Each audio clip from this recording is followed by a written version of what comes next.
রেস্টুরেন্টে যাচ্ছি লাখপুর। এটা এই ঘাটে নাকি দুলালপুর ঘাট কয় এটা রে?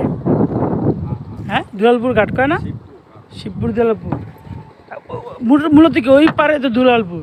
না দুলালপুর আচ্ছা, দুলালপুরের ঘাট থেকে ঠিক ঘাটের পাশেই একটা অনেক প্রাচীন পুরনো দিনের মসজিদ দেখা যাচ্ছে। এখান থেকে আমরা এই ঠিক নদীর মাঝখানে একটা রেস্টুরেন্ট লক্ষ্য করতে পারতেছেন। এই রেস্টুরেন্টের উদ্দেশ্যে আমরা রওনা দিয়েছি।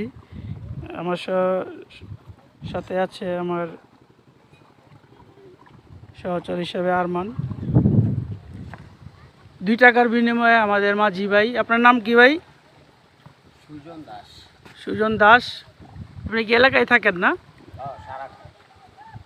সুজন দাস ভাই এখানেই থাকে দুলালপুর ঘাটে। উনি আমাদেরকে 2 টাকার বিনিময়ে ঘাটে পৌঁছে দিচ্ছেন।